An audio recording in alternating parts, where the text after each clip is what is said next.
Got it. Microphone was on mute. What is good this morning? What a beautiful morning. What a beautiful morning. Man, I got a chance. I finally figured out how to listen to Trill Boxing Talk. Learn how to listen to Trill Boxing Talk and do my work, man. I had this dang, what do you call this thing? What do you call this? Whatever this thing is, Alexa. Had one of these Alexa things. And I didn't realize I could just tell you how old I am and what a terrible technician I am. I just cast my phone to that. I was taking care of my work for the gig, listening to Trill Boxing Talk, learning a whole bunch of good stuff, man. Got dog y'all cats be on top of this boxing news, man.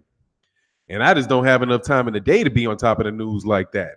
But let's talk about it this morning, man. But let me say what's up to everybody first, man. We got people coming in the building today. I was also smart enough not to drop a video before I do the live stream, so hopefully more people will get the notification. But General Squirrels, what's going on, man? Sean Davis, what's going on? Hyphy said, much respect, brother. Glad you got that out last night. Here for you. Oh, yeah. Sorry, man. I was on one last night. Yes, you know, you love your kids, man. You love your kids. I love my kids. And that's about the only thing. Like, I got pretty thick skin, but, you know, playing around with children will get you, you know, will get somebody really trying to think about you. You know what I mean? It's just, and that's so, I apologize for that, man. Like I said, I did it on 78's channel. I was like, shit, I ain't doing this shit on my channel, but I got to do it. But also, man, I found some interesting information out about that too. So I'm really glad I did it, man. Charles D, man, Gravy Davy, what's going on, man? Oh yeah, Gravy Davy. Man, if y'all ain't subscribed, if y'all are not subscribed to Fred from Barbershop Conversation, man, please subscribe to Fred from Barbershop Conversation. I got to tell you, man, that dude, him and Blue Blood Sports TV, man. For me, that video that he did with Richard Schaefer, that's what I'm talking about, man. Because if Richard Schaefer, see how funny things are in the minds of people, right? My mind too, man. I'm no different. I try to be conscious of it. But, you know, sometimes you just don't realize that that's what you're doing, right? So I took some numbers that I got from a source in the UK, man. Shout out to Stinger, right? Kat sent me something from the UK. Was like, look, man, these are the numbers, right? So I look at the same source I double check it. I see the number there. And I'm like, oh, okay, yeah, cool. This is really good. This means that is why, what's his name? Frank Warren said that the fight did more than Anthony Joshua's last fight, right? So cool, run with it.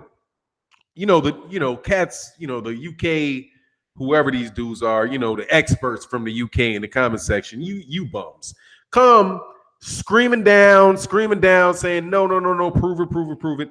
And I'm the type of guy that, dude, I double check it. I'll tell you what I saw that made me think that, right? But no, just keep coming up with all kind of fake shit. Like, dude sent me a note from Barb. Like, like, dude, you just left a comment 3 minutes ago, but now you have an email from Barb addressing your question. Okay, sure, but whatever. I'm gonna wait, and I said it in the next video. I'm gonna wait until somebody else posts the same information. Because it ain't a matter, it's just a matter of time before somebody else said it, right? If it's true, somebody else will say it. So Fred from Barbershop Conversation is interviewing Richard Schaefer. Now, I have to suspect, I could be wrong, that this was done on Wednesday because he put the video up, right? I don't know when he recorded it, but I doubt very much that Richard Schaefer watched my video. Maybe he did. If you're out there, Richard, hey, man, you watched my video, but I doubt it. I doubt it heavily that Richard Schaefer watched my video. So Barbershop Conversation, the excellent journalist that he is, who is terrific at asking questions, man. Terrific, dude. This dude is getting better and better and better at his job. But he asked, did you hear the reports about the numbers out of the UK and he said 767, 727, whatever it was, thousand for Deontay Wilder, Anthony Tyson Fury fight. He said, yeah, I heard those. He said, yeah, I heard those numbers. But what's more important is this. That fight did bigger revenue than any fight that Anthony Joshua ever did, and bigger than any heavyweight fight in a very, very long time. That's what Richard Schaefer said. Now, if Anthony, you can believe these same people, you people, and I'm going to get on to other boxing topics because I got to move my channel up off this. This is beating a super dead horse. But for the sake of doing it, just completing the thought, if Eddie Hearn says that Deontay Wilder, nobody knows Deontay Wilder, he can tell you how much money Deontay Wilder makes, and you can believe that. No matter what anybody else says, no matter how many people in America tell you contrary, Eddie said it, it's true. But Frank Warren says it's a lie because he's a promoter. If Richard Schaefer says it's a lie because he's a promoter who's out to get Eddie Hearn. Oh, the whole world is out to get Eddie Hearn, man. But look, go argue with Richard Schaefer. And I don't know if he got his numbers off of Barb. I don't know. He might have got the numbers straight from Frank Warren. He might have got the numbers from Al Heyman. Seeing as he works with him, he used to work with Al Heyman. Doesn't he know Al Heyman? Don't he know Richard Schaefer? Right? Doesn't he work? And isn't he a promoter in the UK and the US? Isn't he an expert on these issues? Doesn't he have those relationships? I don't know. But I know this. He's as believable as Eddie Hearn is, and you guys believe Eddie Hearn. So believe Richard Schaefer. Be consistent. Be consistent, but you're not going to be consistent. What's going on, Right Hook? What's going on, man? Everybody. Let me get sports guy, Pasha Blaine, the architect, Bert. Man, I can never say that because every time I see your name, Bert, I always think Frankenstein. But it's for marketing. But let me know how to pronounce it again, Bert. Appreciate you, man, for showing up. Mr. in the building. What's going on, man? It's Will Magic, man. Eddie only lies twice a week, once for 4 days and once for 3 straight days. Exactly. Marketing. Okay, I'll call you Bert until you tell me that I'm pronouncing that right. From marketing. What's going on, man? Fannon the Greatest Friday, Thompson, Georgia. Are you sponsored by Nike? Yes, sir. Nah, not sponsored by Nike. I sponsor Nike. That's what I do. I buy Nike, man. Do I got Nikes on? Yeah. I got some Nikes, some let me see what these are. I'm sponsoring Nike today. I got some, what do you call these things? These are like some Kyries or something. Something real comfortable that an old man like me shouldn't be wearing, but I do enjoy them. Nice and comfortable. I wear Kyries so I can be a baller like Kyrie. Yeah, I'll leave it untied. I ain't getting up. Yes, sir. Those are Kyries. Yes, sir. Kyries. I get the Kyries, man, because my son likes them. Hey, Renault said, next time a troll does weird shit, give me a word. I do IT and coding and can find any of these troll IP addresses and personal information in less than 5 minutes. Oh, bro, I will. I saw the email and I appreciate that, man. But see, you got to be like, can't dip down into that. Can't dip down into it. But I do find it interesting, though. What I do is I forgot that I'm subscribed to. See, I got different channels. And if I really want to know who you are, that's one, because I have contracts with IT companies. And you can find people. But also, the relationship between people, these trolls that have channels, is very interesting. Very, very interesting. There's an LDBC, but they're in the United States, in the UK, but there's also a little network of those type of channels too that all do they all do live streams together. They're all talking with each other, debating boxing with each other, and they've been doing it for years. I just don't have the time to go there anymore. I used to listen to their channels all the time. They just don't have a lot of subscribers because they're not very good. They're not very good at engaging people in conversations. You know what I mean? But it is what it is, man. It is what it is. I was talking to my daughter about it. She's like, is it still up? Is it still up? I was like, yeah, it's still up. Well, won't he take it down? I don't know why he won't. Who cares? Let's not, hey, just don't go to that site. Don't worry about it, babe. You know, that type of thing, man. You know, because she's almost an adult now. So she'll be going to college. She's going to have to deal with, slime balls and stuff like that and know how to deal with them. You know what I mean? So it's just part of life. And as a dad, you do want to do something about it. And I got emotional about it. I'll admit it. I got emotional about it. But too old for that, man. And I gotta actually be here for my grandkids, and it's just tough. But it's over now. Fannon, you are a class act. You are generous. You are generosity incarnate. Gifted by some ego. Says so much about who you are. Yeah, man. Look, gotta support everybody, man. I mean, right now, the way that these cats are going at people, man. I rock with the LDBC. I'm gonna flat tell you that's who I rock with. 100 all day, every day. I used to do like kind of be independent, like I just want to do I didn't want to do my own channel, but I didn't want to bring a lot of heat on other people because I know what kind of person I am and the type of things that I'm going to say. And that's always going to get a lot of negativity from two types of people. The main type of person though that it's irritating from are self-hating Black people. That's the type of person that I have the biggest problem with personally. And I know we'll get off on boxing in a second, but just so you know, that's why I rock with the LDBC, because for the most part, it's not Black people that hate being Black people. They're Black people that are just people and are cool. They're cool in their own skin, man. And that typically comes from people who grew up around other Black people and got common sense.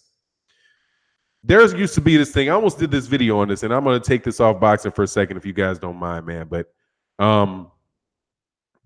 this is something I wanted that I thought about doing a video, but I'll do it in a live stream. Okay. The way that I grew up is a lot different than the way most people grew up. I grew up in the 70s as a child. I was a child in the 70s, right?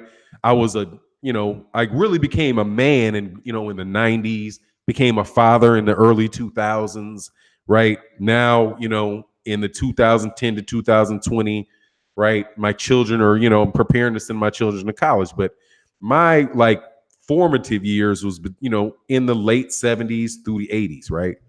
And when I grew up was in an area that was way west of the city of Chicago when, urban sprawl started beginning but I have there's 7 people in my family. So it's very hard to find a place to live that's going to rent to 7 people. So my father worked for IBM, which was in the city. Actually, he was on Calumet City, but we were way out in the western suburbs.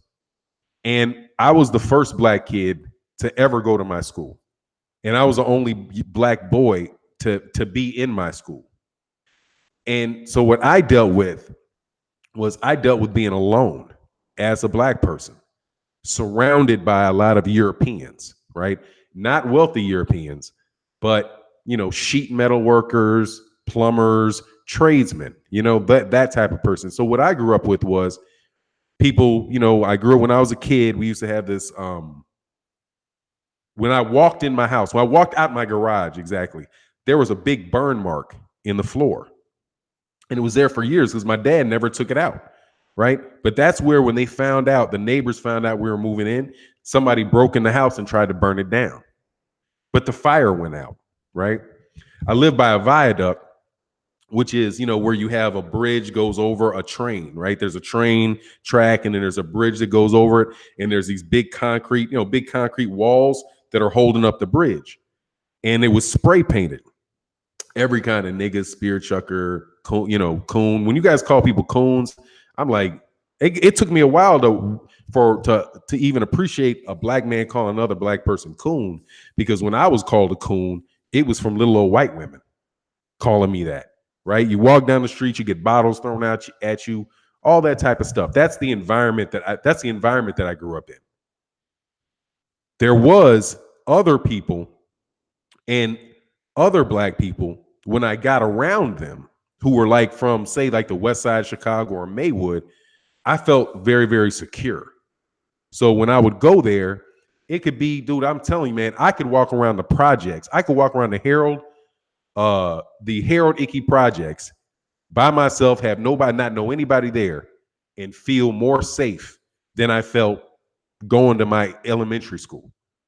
Because I knew that if I walked through the Ickies or if I walked through the Robert Taylor homes, somebody would have to have a reason to do something to me.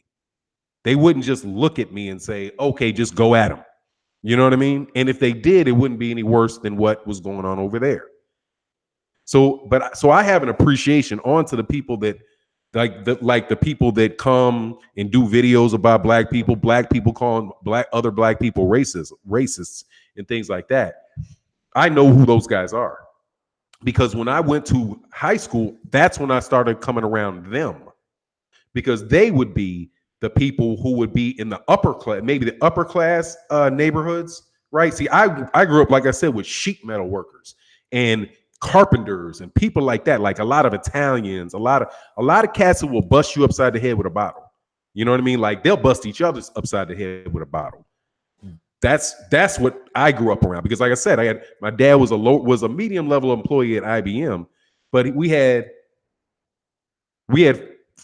5 kids. He had 5 kids, right?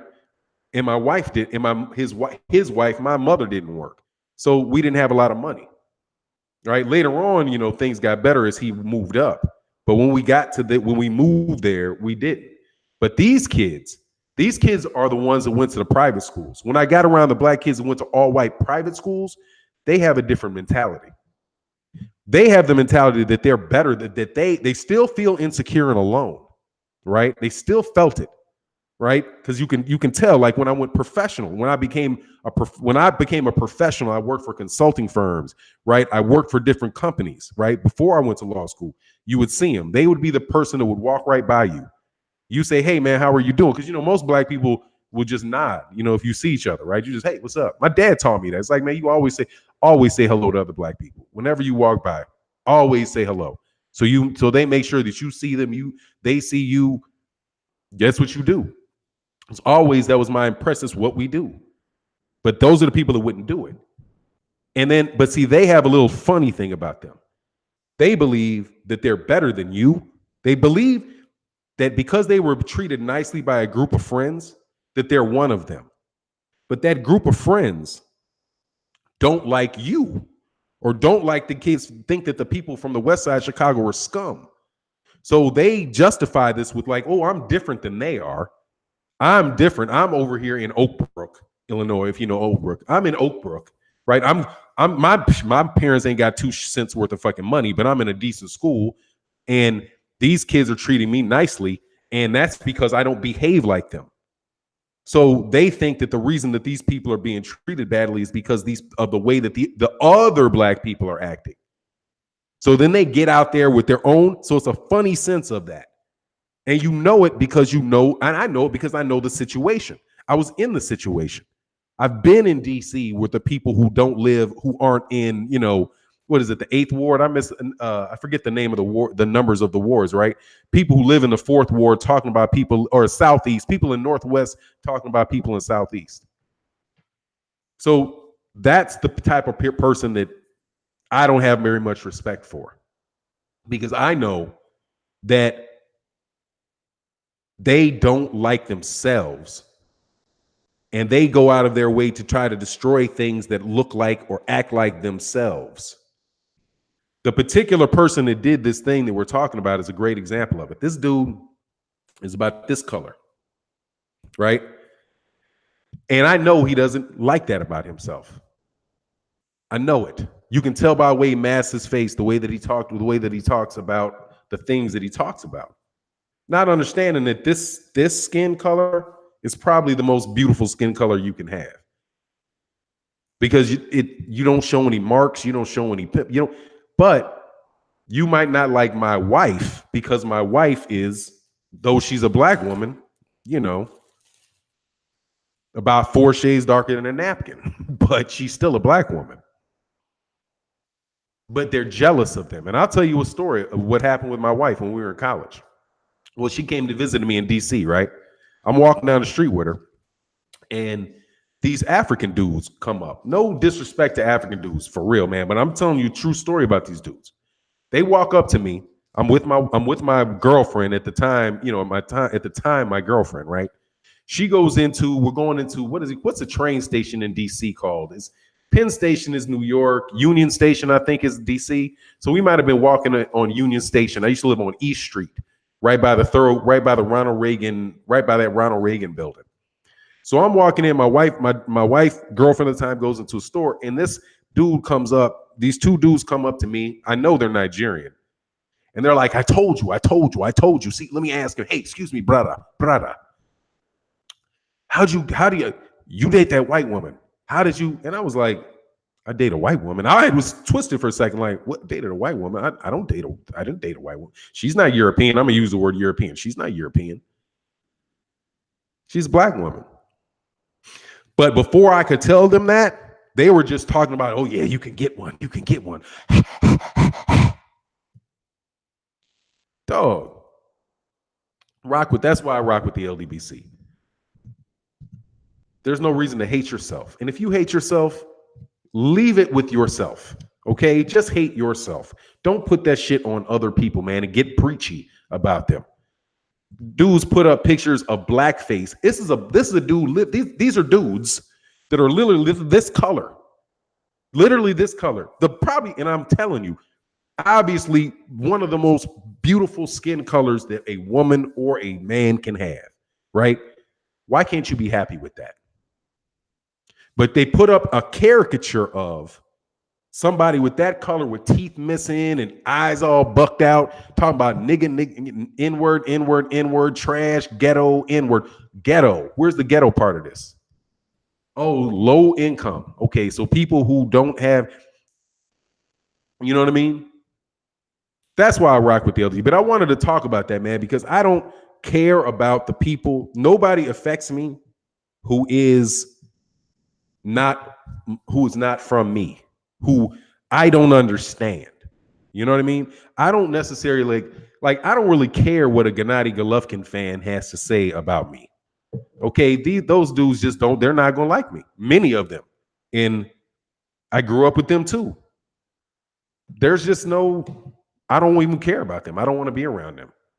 They have the right to go live your life. You think that I'm cool, but for one black man to call another black man a racist, that's a lot of self-hate there, dude. For you to put racism on your own people, if you understand what the history of this is. It's amazing. Amazing, dog. What's going on, Ronald Gomez, man? I'm sorry, man. I missed these super chats, man. But like I said, man, I was gonna do a little bit of boxing today. But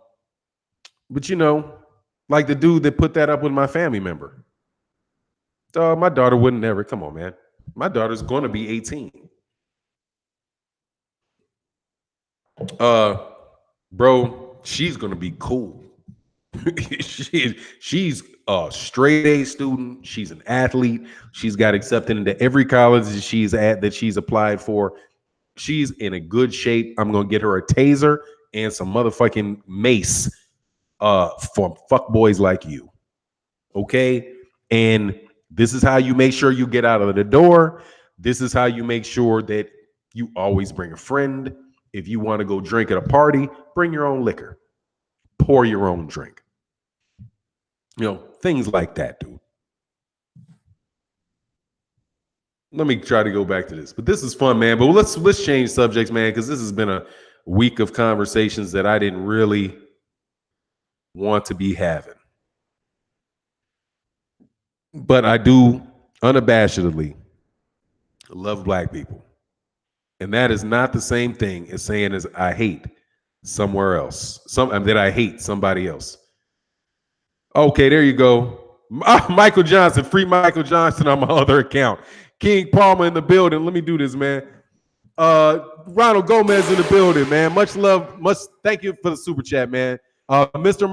Michael Johnson, I'll go check it out, man. Email me, man, so that I know for exactly how to get you free there. Much love in the super chat. Mr. King Palmer, the truth. Keep your head up, older bro. Have class. You have to thank you, man. I appreciate that, man. Oh, and we'll do. Life is good, man. The Cali Enigma Sports and Entertainment. Keep grinding. We all family. Salute. Yes, sir. Much love, man.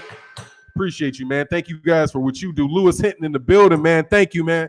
Appreciate you, man. I mean, I'm trying to make sure I don't ever forget this people. Justin March, much love in the super chat. Sugar Fantastic, much love in the super chat. Thank you guys, man. I really do appreciate you. But man, that's just a public service announcement for some of you cats, man. For you other people of my demographic, don't preach to people in your own demographic, okay? And one of the things my dad told me is this is a lesson too. Like in the professional world, okay? My father said this like this, right? But this is the essence of what these guys are doing, or this is the essence of it. My dad said, man, you know what? Getting along with racists is the easiest thing in the world. Now, I got to remember, my dad is a guy that worked for IBM and retired. He worked for IBM for 30 years. He got into the lower upper management level of IBM, right? International Business Machines. He did it in the 70s and the 80s. He started his own company in the 90s. He started his own company in the 90s, right? Selling to former customers at IBM, right? The dude knows the corporate America. What he does now in his retirement is he actually consults with executives about how to present their ideas to senior executives and how to talk to people who buy, right? So the cat is absolutely terrific at doing the whole corporate thing within corporate America. So you got to know how to play that game for anybody that knows, works for a corporation, right? Or you want your kids to go to college, but this is a secret he gave, right? If you ever the easiest way to get along with people who are racist is you be an exception. Be an exception. And that means his name is, we'll say his name is Fred, right? So let's say, Fred, I really like you, Fred. You come to work, you show up to work, you're first to show up to work, and you're the last one to leave every day. I really like you, Fred. You speak very good English. You write very well, right? You're very diligent. You're always pleasant to be around. You dress very nicely. I like you, Fred. I like you. But what does that do to the mind of that guy, right? The guy that can't stand everybody else like that of your demographic. You know what it makes him think? I'm not racist. Because I don't hate them all. Look at Fred. I like Fred. Fred's my friend. I have Fred at my house. My kids and Fred's kids play together. It's just that Fred is civilized. I like Fred.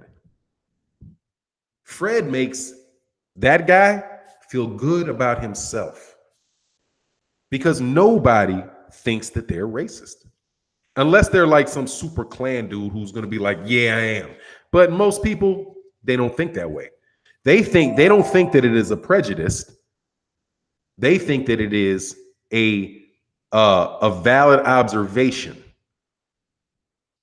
So the people like that also who want to endear themselves to that believe that it is an objective observation and that they are an exception to the rule, right?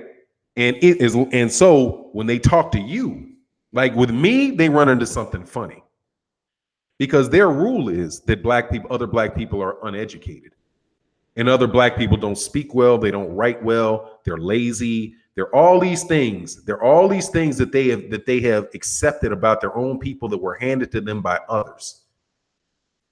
But I drive them nuts because, and I can't tell you how many times these type of guys have been on the channel telling me, hey, man, why don't you shut up and finish your high school degree? See that there? That's a PhD. That's a PhD. Boop. That ain't a college degree. That's not mine. That's hers. That's hers. Right? That's my wife's. That's not a high school degree. That's not a undergraduate degree. That's not a master's degree. That's a PhD. And she'll get another one. That's the mother of my child. Now, I love black people. She loves black people. She don't believe any of the shit you think. You're going to call her uneducated? Right? No, dude. And you can go to black neighborhoods all through the country, see the same thing. Very hardworking people, very intelligent people, people that write better than you do, people who are better at math than you are. And now you got a different problem. I thought I was the best of all of them, but I'm not. And that shatters their mind because they're up in that house, they had a sense of superiority over you. But then when you have everything that they have and you still say, I don't believe you, crack. Now you got to put pictures of little kids up. Now you got to find something else. How can I get to them? How can I get to them? What can I do? I don't know what I can do. He's a liar. You're a liar. You're a liar. No, bro. I'll never have to show you my law degree. I don't have to. I don't have to show you my undergraduate degree. I don't have to. You can listen to me and you know, game recognized game. You know that it's true. There are lawyers that are on my page. Come often. They know. Go ask Richard Dwyer. I listen to Richard Dwyer. I didn't ever have to wonder what Richard Dwyer does. I can listen to Richard Dwyer. I know that he's a Caribbean. He's an educated Caribbean. I know he is. But some of the other educated Caribbeans, when people come to the United States, and this is what I tell people too, I'm going off. I'll look back in the comment section in a second. Just for you people, and I've given this speech to you people before. When you come to the United States, whether you come from Jamaica, respect to Jamaica, you come from Trinidad, respect to Trinidad, you come from Ghana, respect to Ghana, you come from Nigeria, love and respect for Nigeria. You got here because you were special. You got here because you were special. If you weren't educated, if you weren't hardworking, they would have never let you in the country. But if I go to Trinidad, I'll find a whole bunch of shady Trinidadians. If I go to Ghana, I will find a whole lot of shady people from Ghana. If I go to Nigeria, I will find millions of shady people in Nigeria. So you come to our country, you look down your nose at people from the west side of Chicago. You look down your nose at the people. You look down your nose at the people from Inglewood in Chicago. You look down your nose on the people from the Desire. They might have turned down the Desire in New Orleans. From, I think, South Dallas, whatever area you want to go to. You look at these people. You look at people who are unemployed. You look at people who have drug problems. You look at people who have legitimately underachieved in your view in life, and you compare yourself to them. I'm here to tell you, we got plenty that will walk your ass around the block. Okay? Plenty of us will intellectually walk you around the block and drop you off the side of a bridge. Okay? Plenty of us. Neil deGrasse Tyson is not, he's not unheard of, dude. There are kids on the south side of Chicago, brilliant kids. But you want to find, and same thing with these other cats that come over here. Since we on this, same thing go for the cats that come from Asia who say the same thing. Had a conversation with this lady, won't tell you where she's from. Daughter was friends with my daughter, was saying, you know what, you really represent your people well. These people don't represent your people well. I said, no, those are my people. There is no representing to it.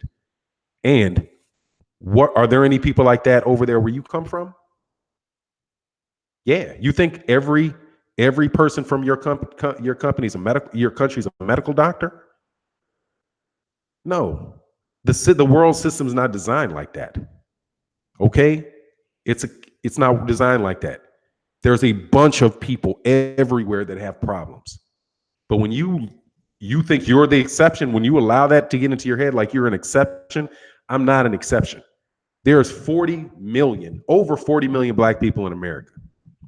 If I was the top 10% of intelligence in the United States, top 10%, top 10, that means there's 399,999 people smarter than me.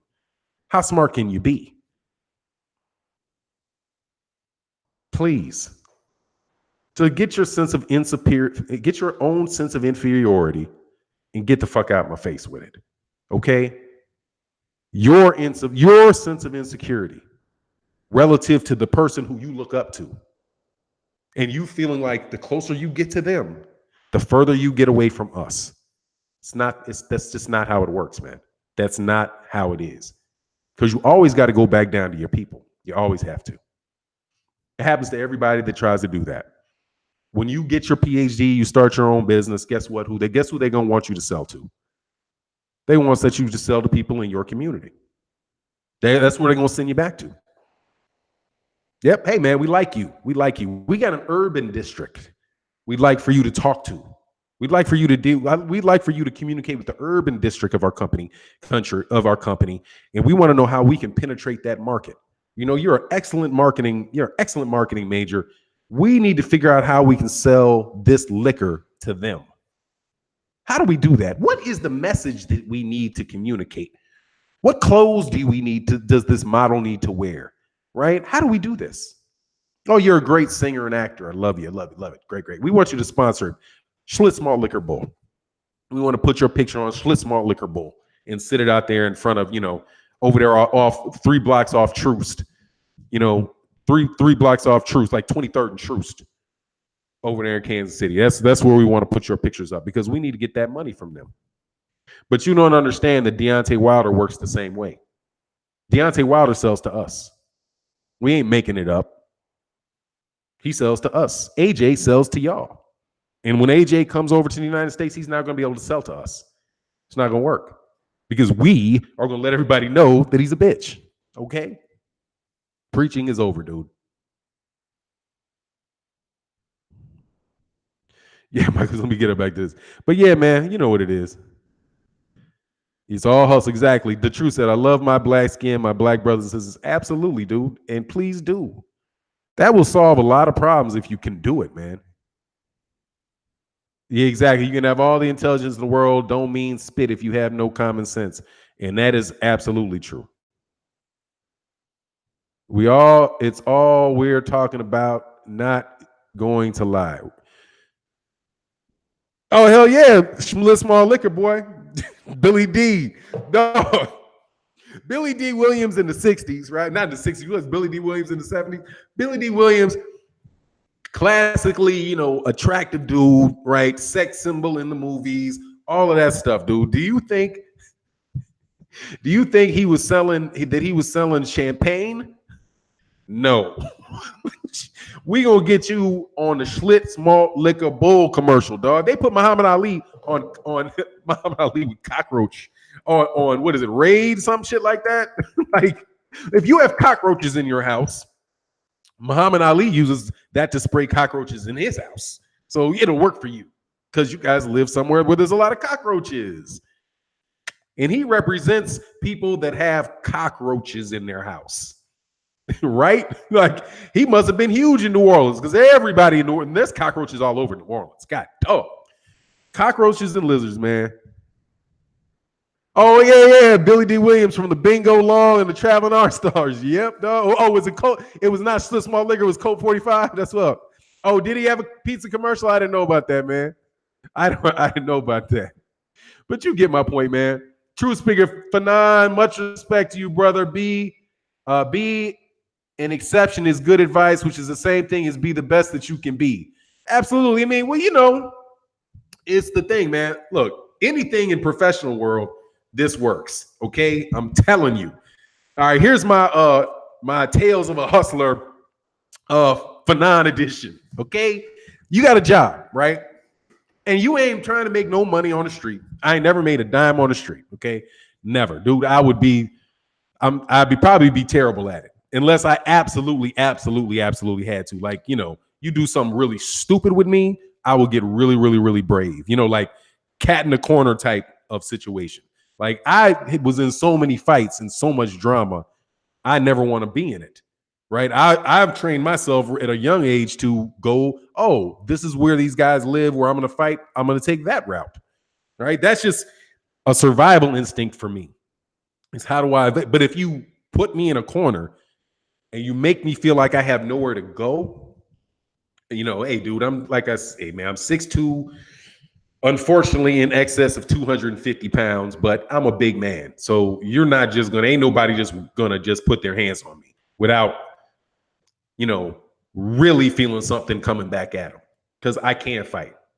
But I don't like to, because I would rather not do it. But so I can't tell that, because that's not my life. But my life is a professional. I can tell you that. I can tell you how to get along in a corporation. Okay. I can tell you how to get along in a corporation. I can tell you how to get along as a small business person or as a student, right? So if your goal is that you want to start your own business eventually, then I can give you some advice on that, right?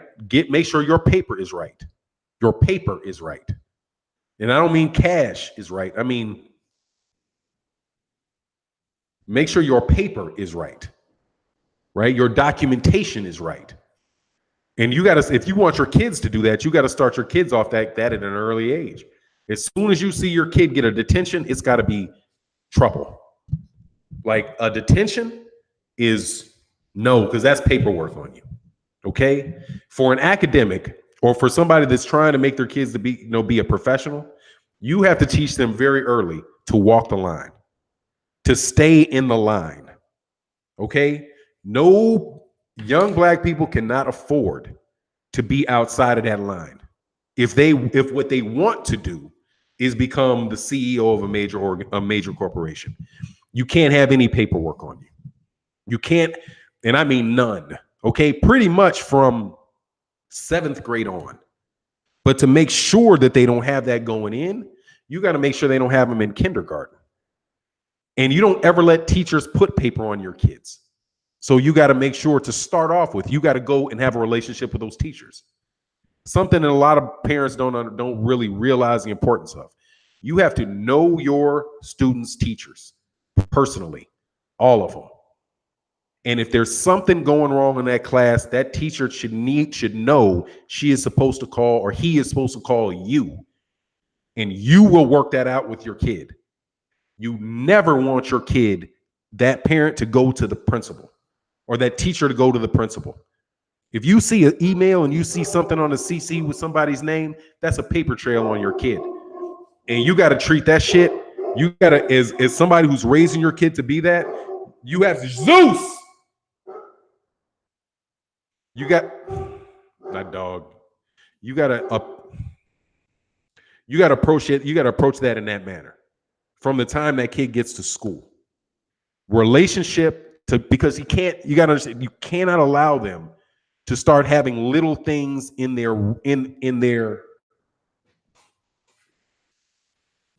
one of these. Okay. They can never do. You should never have something like this with something written down with your kid's name on it. It's got to be clean, because eventually they're going to do background checks. Okay. And background checks when they background check you, they background check you all the way to your tickets. You have to explain in a high level government job or something, why say it's 2030, right? By the time this happens to your kid, why in 2022 did you get a speeding ticket in Atlanta? Can you explain the circumstances around that ticket that you got when you were 16 years old, 2 days after you got your license? Right? When you go into that, you got to make sure there's no speeding ticket. No speeding tickets. Well, let's go through your background check, son. No speed. We didn't find any speeding tickets. You didn't, no detentions in high school. We have your high school records and transcripts. You have all A's. Okay, very good. All A's.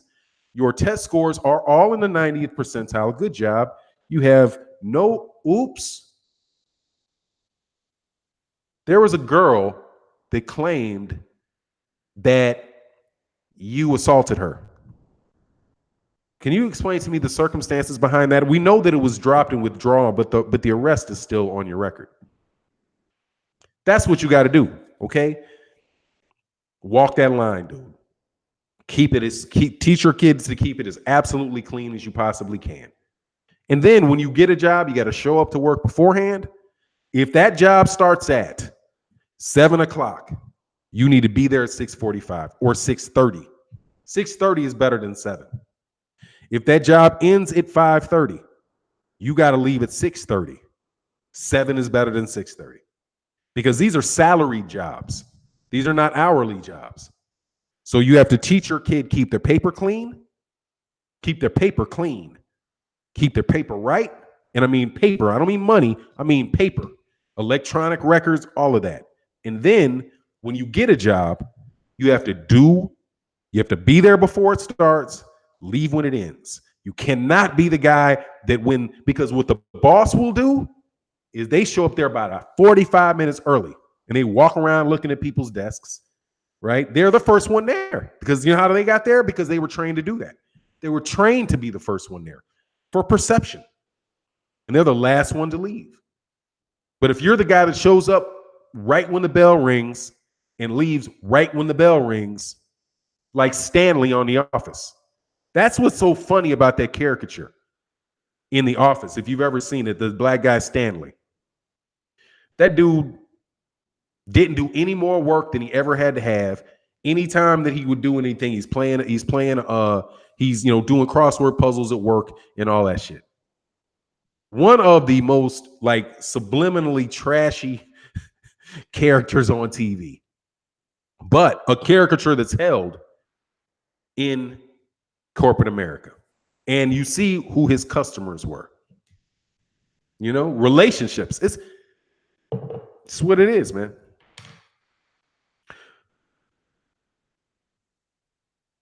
I am a slave to suits too. It blows. Yeah, but you're gonna be. You are. Yeah, you see, but better to be the suit. Much better to be the suit, dude. Trust me. Much better to be the suit. Okay? Much better. But then eventually, what you do is for the corporate path, the best corporate path is this. This is my advice to people who have young kids. Okay. And by young kids, I mean you got a daughter or a son. Daughters work just as well, trust me, or better. Got a daughter going to college, right? Going into high school. The path is go to college, get your degree, but with a very, very high, get through high school with a very, very high GPA. Train her on those tests from her freshman year in high school, right? Immediately take whatever the test preparatory things, if you can afford it, get the prep. And if you can't afford it, whatever, get the test preps and all that stuff. So when they take that test, they're ready to take the test.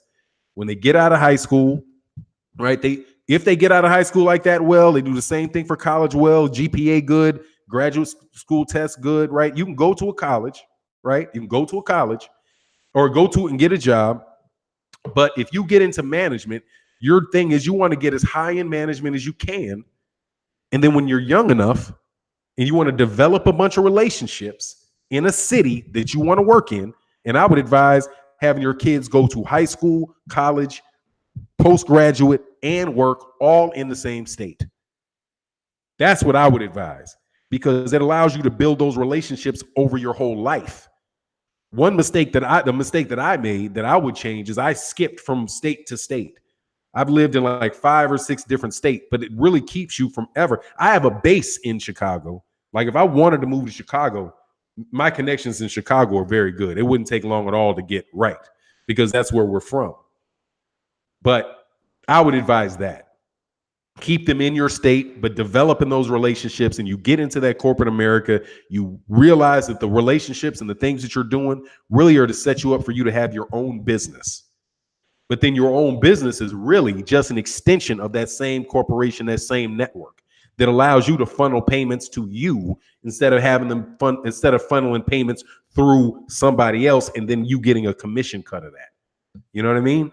And that's worked with I could give you example after example of how that works. A lot of guys retire like when they retire from the military. Military works like that. When you retire from the military, a lot of the guys that work for Boeing, work for these big companies, they used to be in the military. They were like a lieutenant colonel or a general or somebody like that really has the relationships with the military. Then they start their own, company as a subcontractor to Boeing. But the real reason that they got that subcontracting deal and that money is because of the relationship they have with the military, So it works. It would work. I've seen it work in the military, though I'm not a military guy. I've seen it work in corporate America, right? And it transitions nicely into small business because then you have the relationships and you can feed off the elephants that are killed by the big guy. You know what I mean? It's just like your business becomes a little knife. You can just cut something. You can just cut something off of it. That's how I would advise. I mean, if you plan for that, right? So like I got my brother. He's always had his own thing, right? Does very, very well. Always did his own thing, but he didn't have the corporate thing behind it. My pops did his own thing, did really, really well. He had the corporate thing behind it, and then he brought in an entrepreneurial thing with that. You know what I mean? And off that whole thing, everybody pretty much for 30 years has eaten. You know what I mean? Everybody's eating. You can do a piece of work on here with it, piece of work there. I got a sister who broke off from that and she's got her own thing. She's eating. You know what I mean? But it's all that relationship building.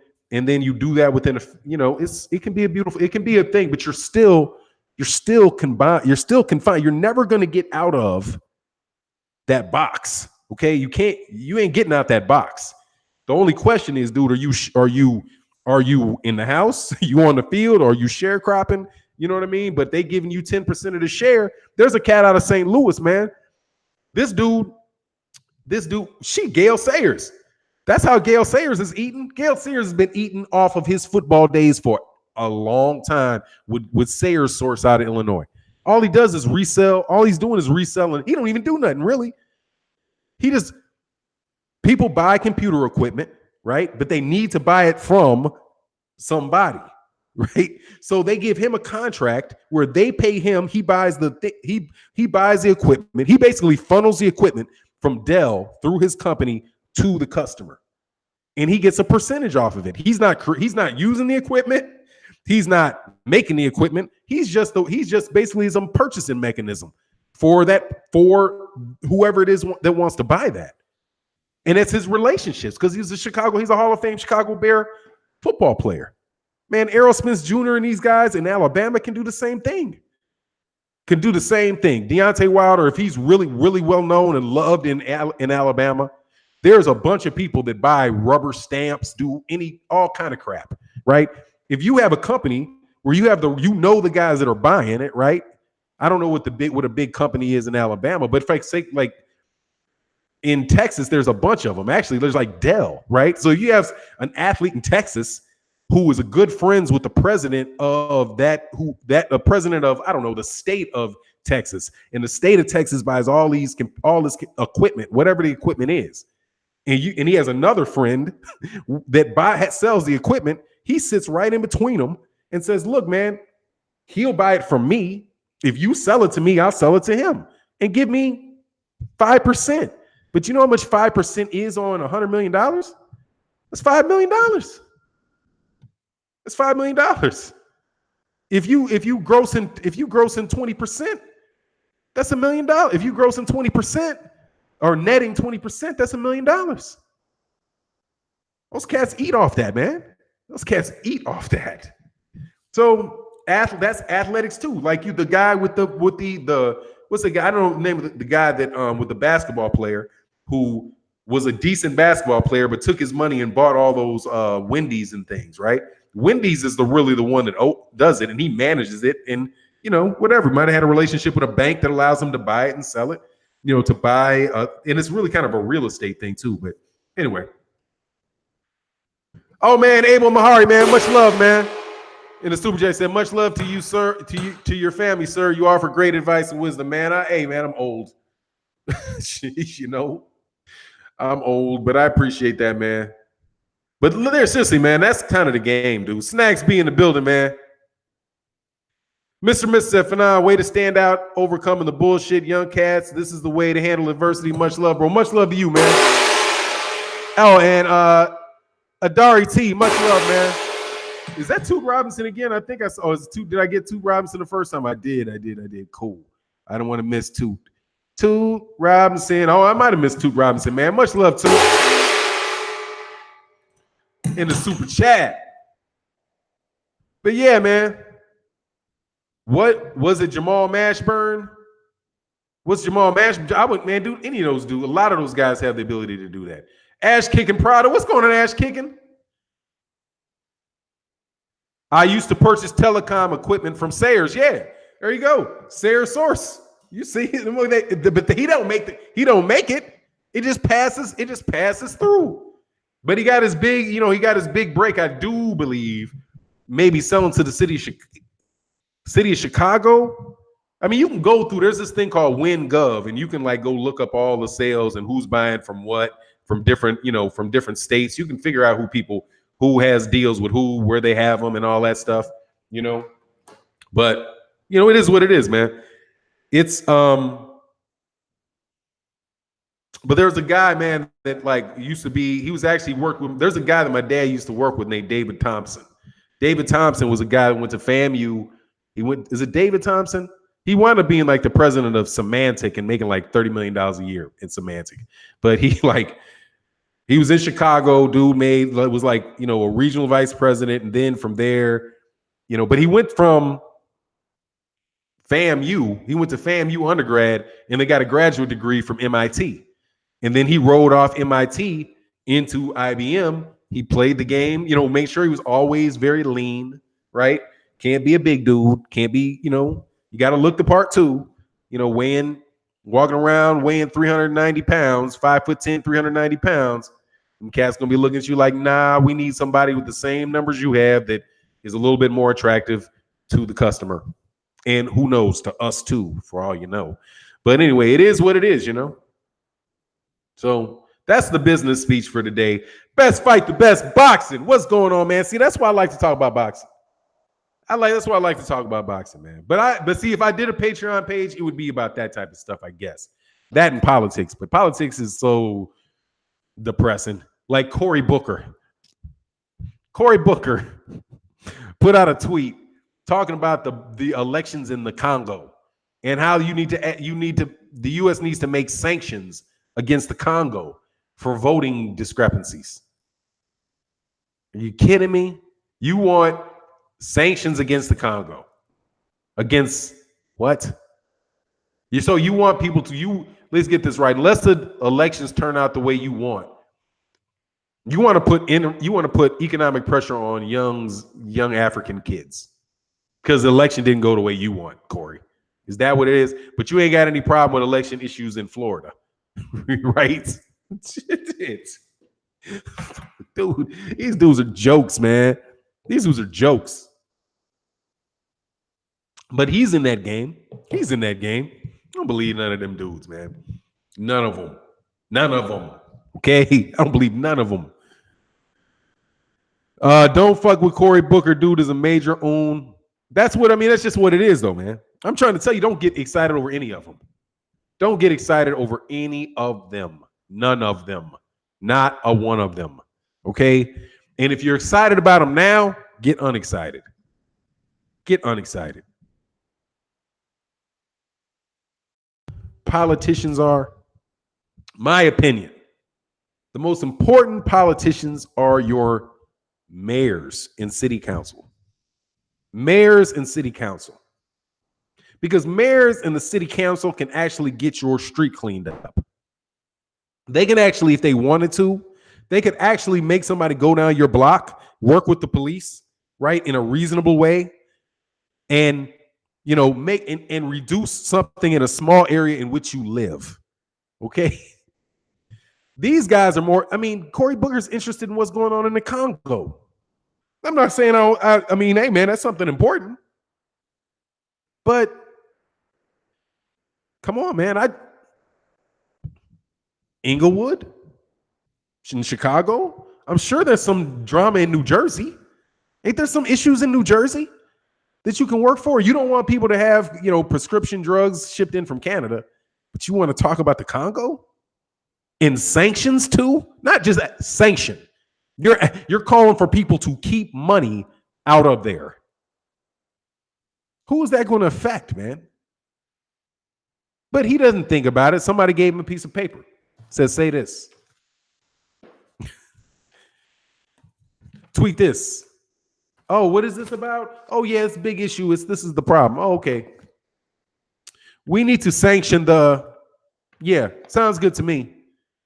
And why did he do that? I think he was Princeton or something, Princeton, Harvard or something, got good grades, knows how to smile, all that. Yeah, man, it's just they use blacks and Africans to I mean, it is what it is, dog. I'm just tolding you. Okay, I'm tolding you. Those are the dudes. And you would be better being for your own conscience and health of mind, and just be a small business, man. If you are like that, figure out how you can make your money off a system and cause the least amount of damage. Okay? There's a reason why guys wind up looking old and all that. You know what I mean? Like Obama, though, dude, that dude right there, dog, was perfect example of it. The best example of it. The best example. And I'm not judging anything based on what the guy did, right? What his policies, none of that. I'm just talking about the guy climbing the corporate ladder.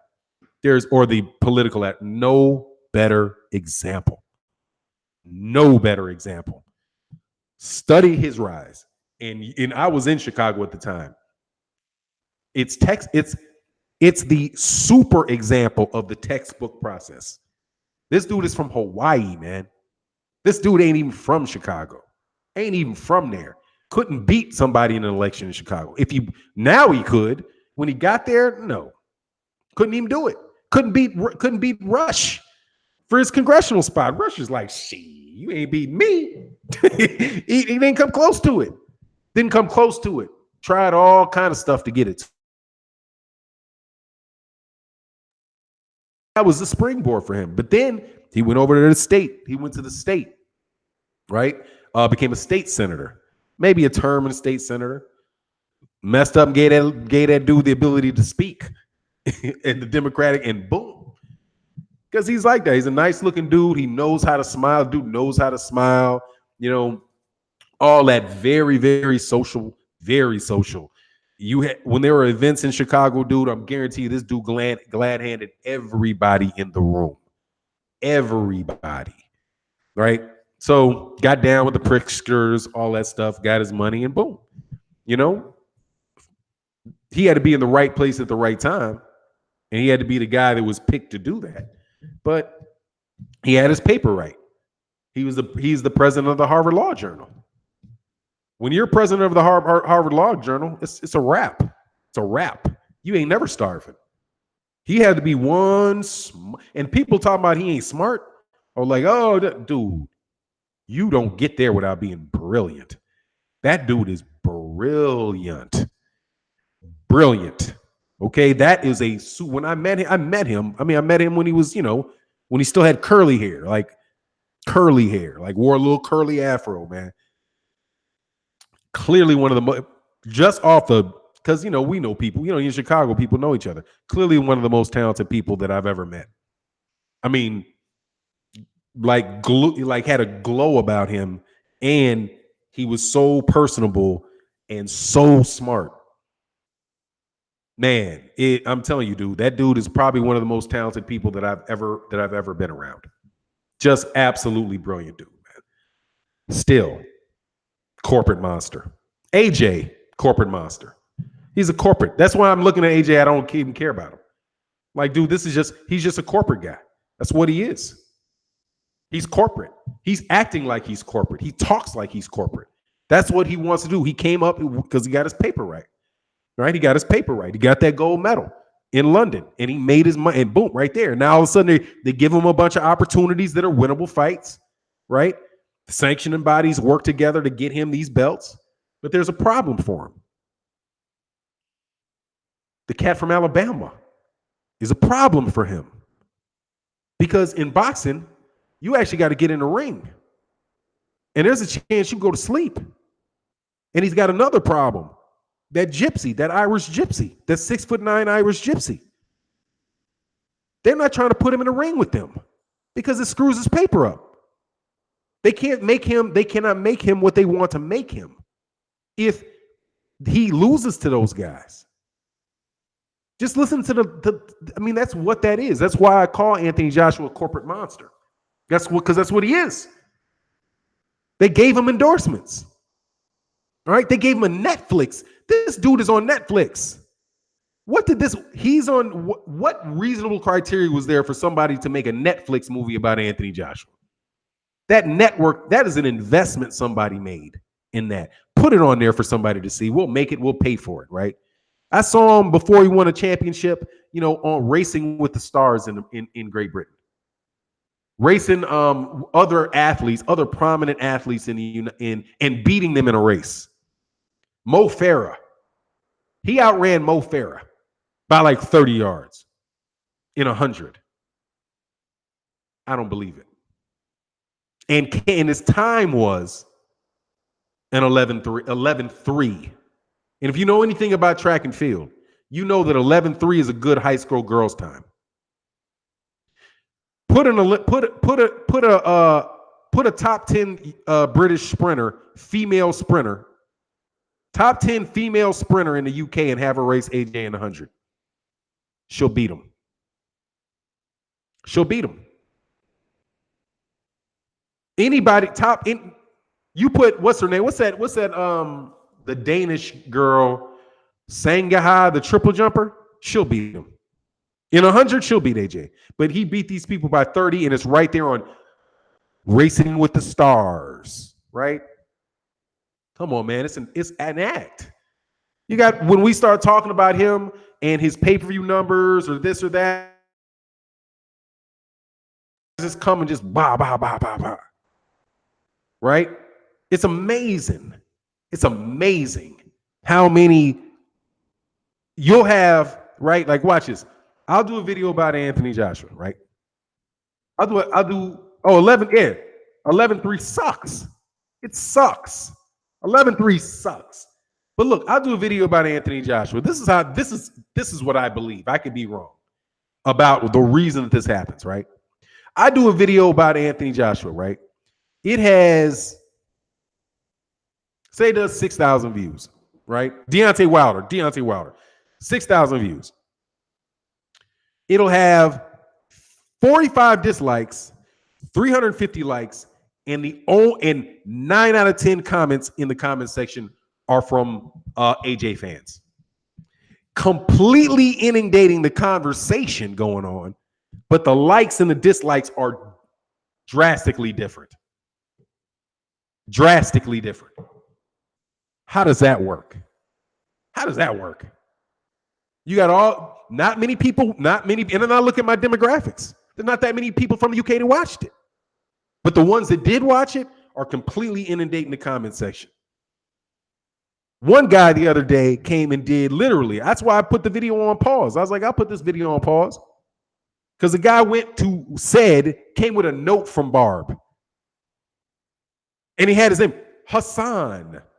This is the reason that this happened. Are you kidding me? First of all, you telling me that you sent an email to Barb asking this detailed question, and immediately you got an answer from somebody that knew the answer to that complicated question. Please. In 5 minutes, we just had this conversation. You're lying. But see, what you're doing is you're trying to inundate the media because you think I'm media. I'm not media. I'm a fan. But my channel and the LDBC channels work that way. So you're going to come and try to tear us down. Fannon's a liar, this, that. You got all this crap going on. And people who feed into it willingly. But here's the thing, man. I ain't going to stop. I ain't gonna stop. I know that some of these channels, I know that your big boy channels over there get $500 a month to put that shit out there. Channels the same size as mine, $500 a month to put that shit out there. 500, dude, what the fuck I give about $500 a month? I give $500 a month. You kidding me? That's why I be doing, that's why I do my super chats. I'm like, you know what? I went to another big channel. I went to a much bigger channel than mine and dropped money on him yesterday. It was like, you know what, man? I support LDBC channels, but I like what this dude is doing. This, if I went through this, I know he's going through that. I know he is, because that dude be grinding. And I personally, you know, I don't know what his situations, you know, I don't know to do. I listen to his videos. I like what he's talking about. I'll support him. And I say support him. Support him. Because other than that, this corporate monster is going to be continued to be sold to you. Okay? Eddie Hearn came to the United States. How much money did they give this dude to try to come over here and set the table for Anthony Joshua? How much? Why? Why? Why?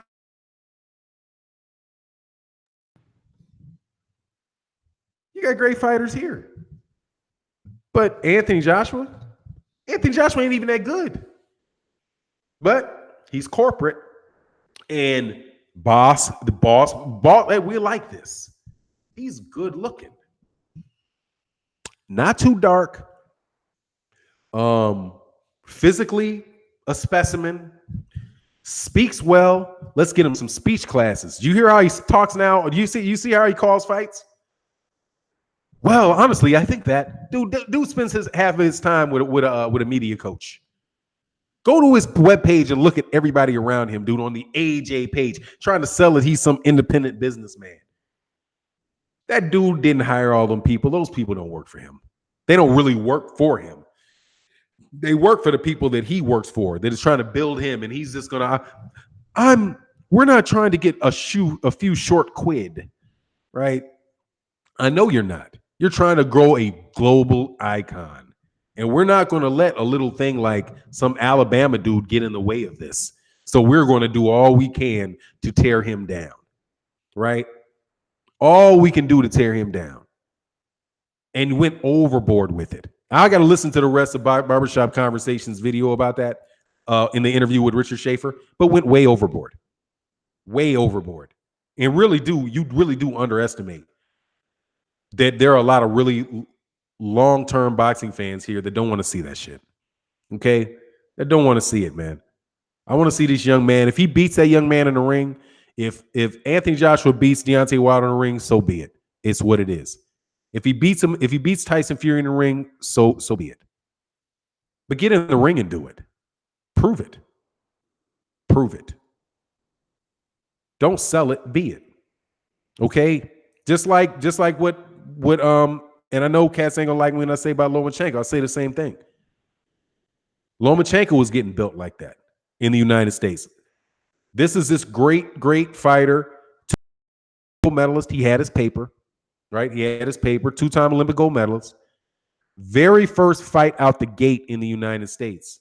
He gets a shot at a secondary belt. Very first shot. Very first fight. Second fight, he's fighting for a major belt and loses. And derailed. Then he turned into Nomaschenko, right? But people ain't buying it. People aren't buying it here.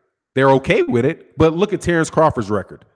Look at Terrence Crawford's viewership and Lomachenko's viewership. Terrence Crawford gets more viewership. Did they give him? But they gave Lomachenko Fighter of the Year over him. The Boxing Writers Association of America. Boxing Writers Association of America. I don't care about Ring. Ring is a couple boxing. The guys that have Ring, that are on Ring, all those guys have votes on Boxing Writers Association of America. They're all members of that organization. So if all you get when you look at the Ring Awards is a subsection of people that vote for the Boxing Writers Association of America, as far as I understand it, it's more broad. But when do they put Lomachenko fights? They wanted to make sure that the Rigondeaux fight was going to be on a date that the Boxing Writers Association of America could be there. We'll let Terrence Crawford fight any old body. The matchmaking for Terrence Crawford. 78 Source TV said it. Amir Khan, I think I ain't tripping. Amir Khan gonna get beat. But Amir Khan does have the ability to make Terrence Crawford look bad. And quite honestly, Terrence Crawford, I'm really happy he knocked out David Benavidez in the 12th round. Really happy he pulled that shit off. Because he didn't lose any stock because of it. But do you see anybody talking about the numbers for Jermell Charlo, the numbers that they did on Fox? The 1.7 million people that watched them on Fox? And the fact that the biggest TV deal of all of them is the Fox deal? The biggest deal for boxing is the Fox deal. Because everybody has Fox. Everybody. It's not quite as like having one where CBS and NBC are paying for it, but it's on Fox Sports. That's the biggest deal in boxing. That's the biggest media deal in boxing because it makes boxing available to the most people. And there are advertisers paying for it. Advertisers aren't paying for advertisers. Oh, I guess ESPN advertisers are paying for ESPN. But Fox is passing up ESPN. But anyway, it is what it is. At least that's what I believe. I could be wrong. Let me get to the chat, man. I'm not going to do too much longer, but I appreciate it, man. Name a homeless person that would turn down $50 million out of desperation. Nobody.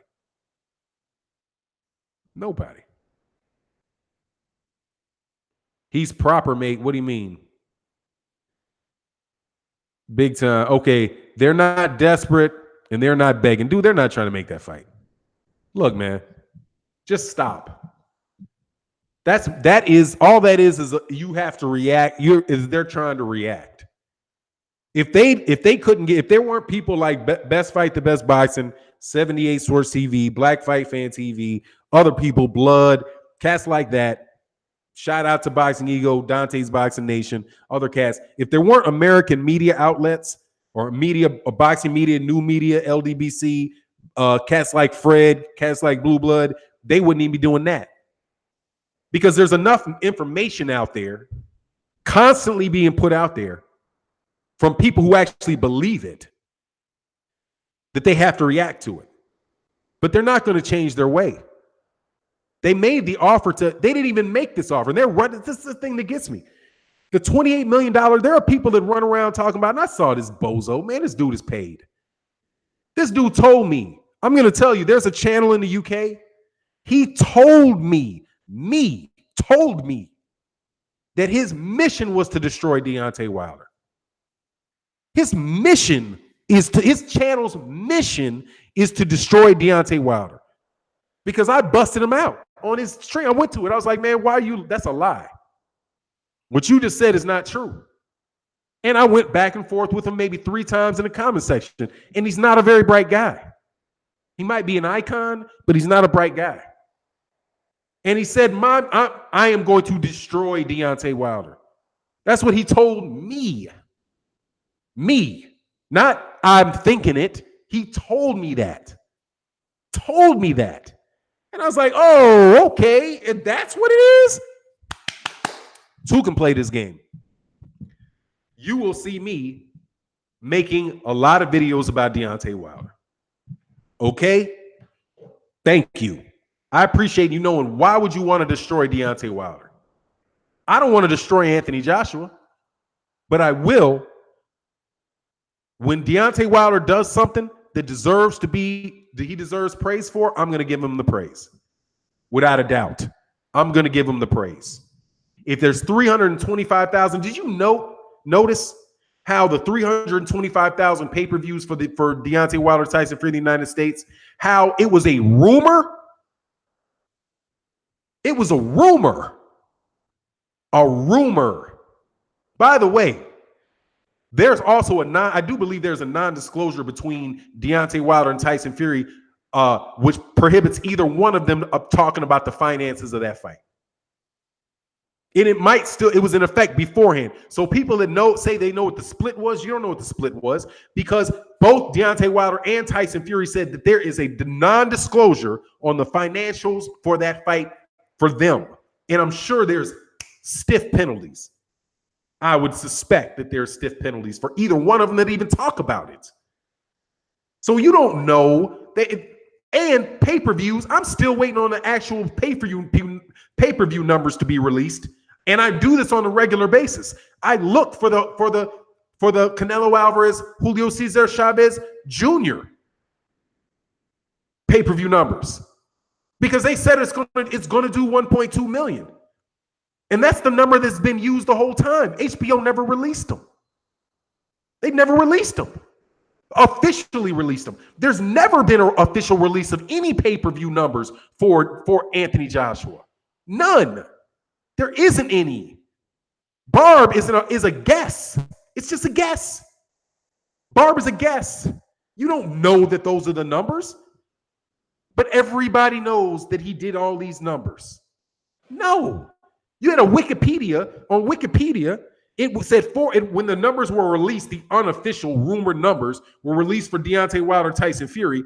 It said 400,000. Somebody went in there and replaced it with 320 and cited a boxing scene rumor. It's a rumor. And Forbes printed a boxing scene rumor that the break-even point was 250,000. Can I ask a question? When is the last time you've ever heard of a break-even point being released for a pay-per-view fight? When have you ever heard of? I have never heard of that. A break-even point being released for a pay-per-view fight of 250,000. I heard this though.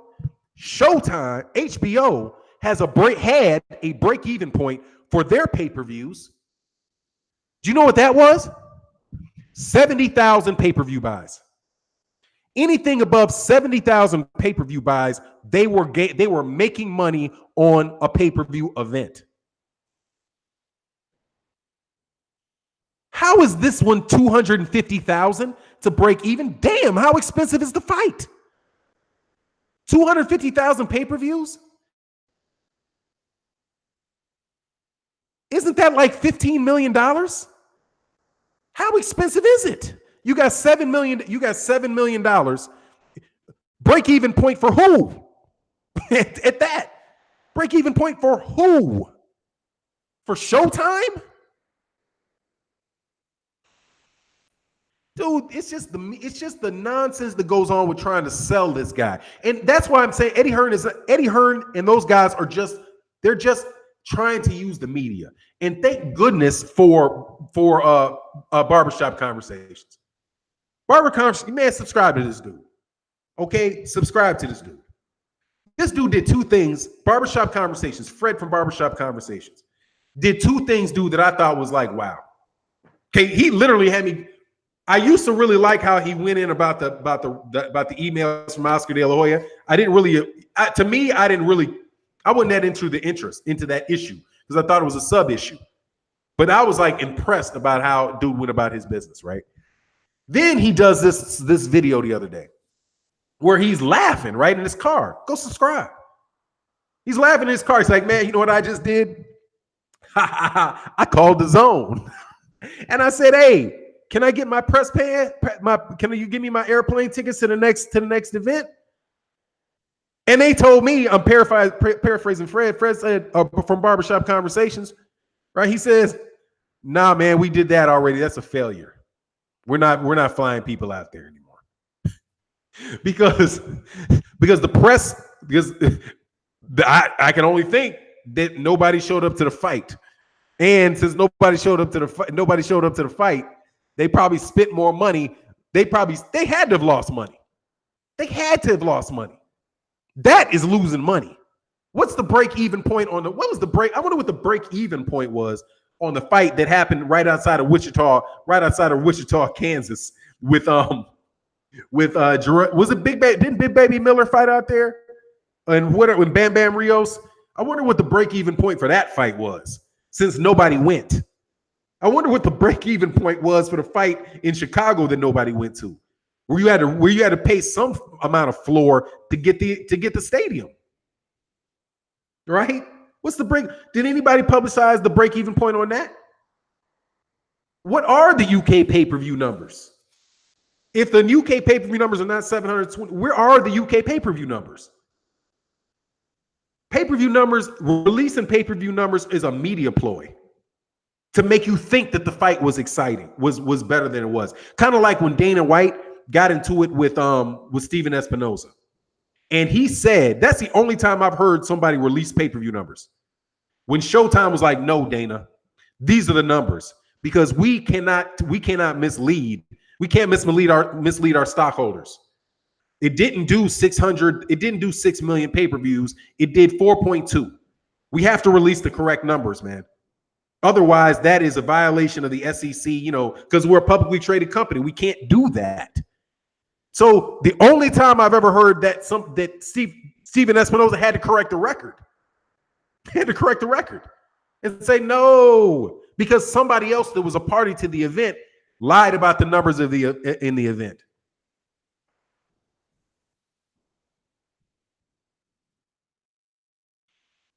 But we don't stop. Okay? We don't stop. Raider time in the building. Damn. Much love in the super chat. Fannon, nobody talks about the break-even subscription buys for that Canelo contract.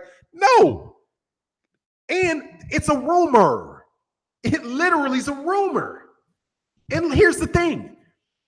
Let's take another example. What time is it, man? Because I'm not gonna ride over a World Breaker fighting show. I got time. I'm gonna roll with it for a little while. All right, so think about this. I lost my train of thought. Yeah, nobody put the break-even point for Canelo. Yeah, nobody knows what the numbers are for Deontay Wilder, Tyson Fury. These are all estimates. Richard Schaefer didn't say what the number was. He just said it was bigger than any fight that you've had in a long time and bigger than any Anthony Joshua fight has been. So you go look at what's the biggest Anthony Joshua fight? The biggest Anthony Joshua fight was Vladimir Klitschko fight. He hasn't done a fight that big since then. None of those fights were that big. It's Vladimir Klitschko. Vladimir Klitschko, if it netted 53 million, that means if it did, and those are the numbers that AJ fans put out, I'm using their estimates. I'm using their sources for Barb. It's crazy. You can use their own sources, and that's when you know somebody's a liar. When you can use the same calculation that they use, when they use it, it's valid, right? Like Barb's numbers. First of all, I'm assuming those numbers came from Barb. And I found the number on Barb, and I was like, okay, that must be it, because these are the numbers that these guys use for AJ. Now, I know because Sky Sports says it. They never release their pay-per-view numbers. So Barb doesn't have numbers for HBO box. If they don't have numbers for HBO, if they don't have numbers for HBO, for Sky box office, they don't have the numbers for Sky box office, but they have a number put up there that's an estimate. Why in the world would you believe that? Why would you run with that number and use that to calculate how much money he made? Because you know the number's not real. You know that number's not true. You know it. But you saw the number that's sitting there that we think is the numbers for Fury Wilder. We know that's not true because they don't get those numbers. How do you know they don't get those numbers? Did BT say they don't get this? Yeah, BT said they don't release those numbers. They're not a accredited channel with BT Sports. They're not an accredited channel with BT Sports. You got all the other BT networks there, but that particular one, why could that be? How could that be? I don't know. Doesn't make sense to me, but okay. And I don't believe you because you went and got that note and sent it to me 5 minutes after I asked the question, as if you are got a direct line to Barb. You're lying. You should have taken a day or two. Okay, because if you send a note to somebody that works for an organization, they have to The person that answers your call, their job is to direct your question to somebody that can answer that question. You're not going to be able to pick up the phone and call Steven Espinoza. Hey, Steven, I was just wondering, what were the pay-per-view numbers for Deontay Wilder, Tyson Fury? Oh, Fannon, I'm glad you called me. It was 450,000. And here, I'm going to type up a note and send it to you and prove it. Get the fuck out of here. Okay? Get out of here. But neither one of those numbers are true. Because we know the Anthony Joshua numbers on Barb are not true. You know that they're not true, but you can quote them. All you trolls out there, you're not even trolls. Most of you cats, some of you cats are just marketing guys. You're just marketing guys to get paid for it. Many of you. Some of you guys are just, you like Anthony Joshua's chest. But some of you cats are just marketing guys. Kind of like when, a politician will go to a popular chat. Because let me tell you, this is what you call a popular chat in American boxing. I'm not blowing my own whistle. I'm not just, not tooting my own horn, whatever you want to say. I'm saying I come after Trill Boxing Talk. We're in the LDBC. They do 600. We got 250 people been listening to this thing for an hour and a half. You go to any other major boxing chat, the numbers compete with them. This number, I'm doing the same number that I do the same numbers in my views and my things that the Boxing Voice does. Same number, roughly the same number as other people do.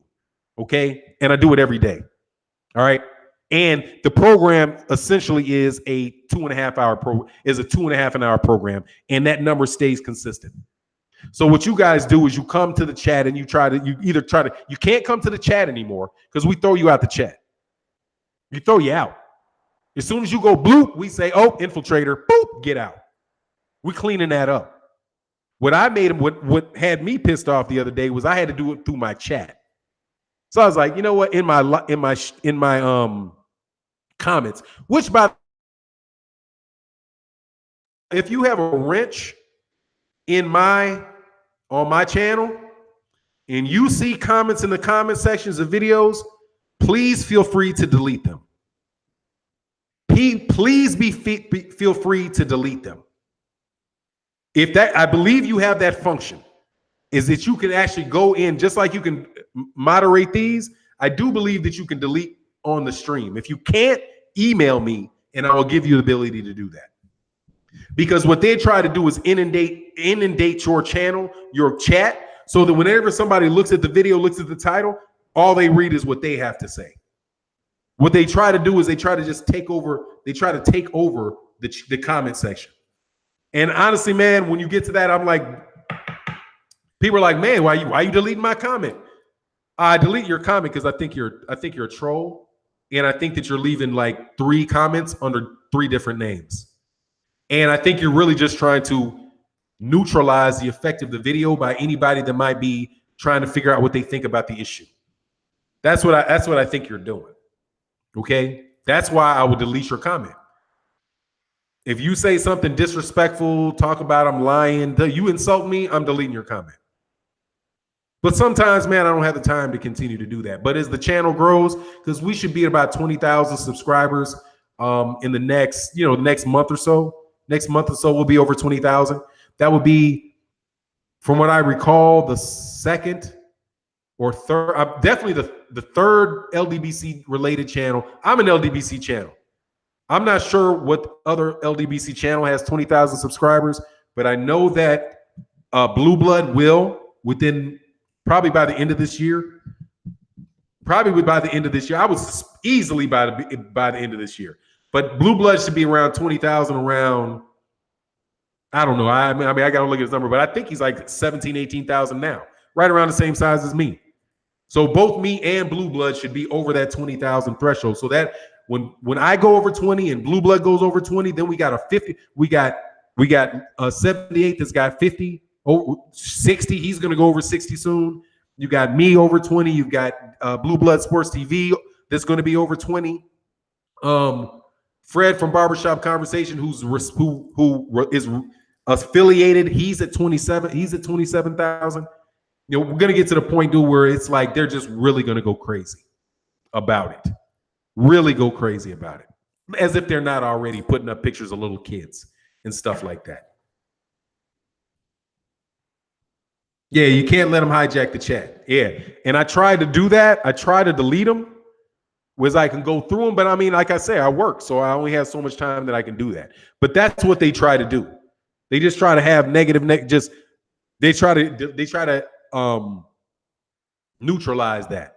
Or yeah, like you said, trying to neutralize the chat, trying to hijack the chat. So I'll delete the stuff. But at the end of the day, though, them view counts, and it tells you what's going on. People agree at a rate of about 9-1. Okay, at about 9-1.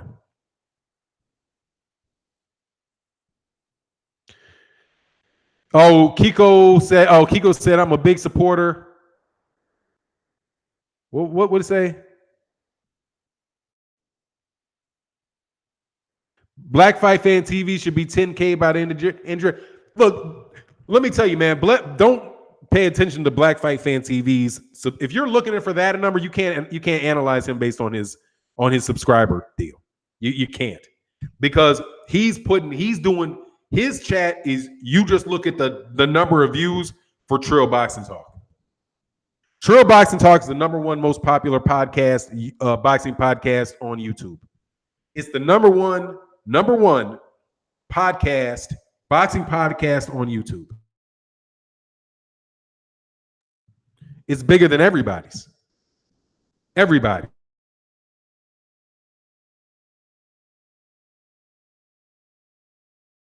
Triple most. Okay? So Black Fight Fan TV, he'll be over 10,000, but that's really not it. He's already, in my book, that is already 100,000. That's already 100,000 subscriber channel.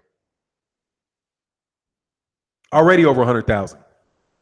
When you look at the influence of when he and 78 Sports TV are actually talking, right? Because remember, it's Black Fight Fan TV and it's 78 on that channel.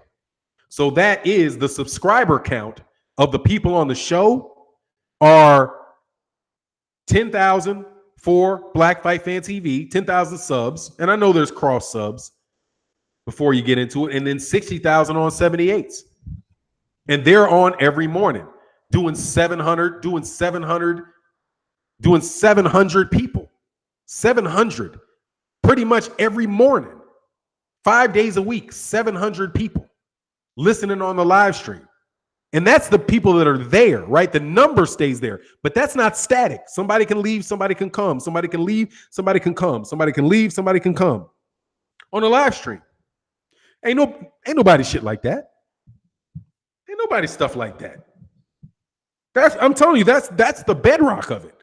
In my opinion, that's the bedrock of it. Right there. And they kill it. That is a great show. I mean, I was listening to, like I said, I got my Alexa back here now where I can do my work and listen to Trill Boxing Talk and work. I used to be like, I don't know why. I'm just kind of slow sometimes. I'm on my computer typing. I'm like, damn, I got to try to get this shit done. But I can't listen to Trill Boxing Talk while I'm doing it because I got two computers, two laptops that I'm using basically for the same thing. But I forgot. And my phone, I can't put headphones in because I can't hear what's going on. I can't, I just can't focus with all that. But I got Alexa, so I just hit play and I listen to it on Alexa. And that show is hellified. First of all, Black Fight Fan TV spends, when he's not working on his day job and he's researching. This dude pays this. Me, I'm freewheeling. I'll talk about what I want to talk about. We'll talk about, whatever. I just kind of go, right? Because I can, I'll talk for like 9 months. Ask my wife. And it's a good vent for me. But Black Fight Fan TV has that highly structured.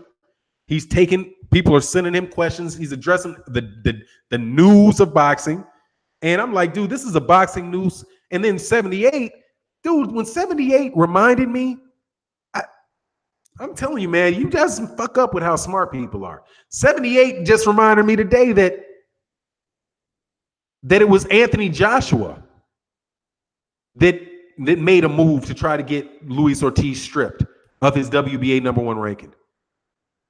That was a move by Anthony Joshua, because before that, Eddie Hearn said before that, whatever happened, right, with the when he tested positive, right, Anthony Joshua, Eddie Hearn said maybe they're not going to fight Luis Ortiz because maybe they'll just drop the belt.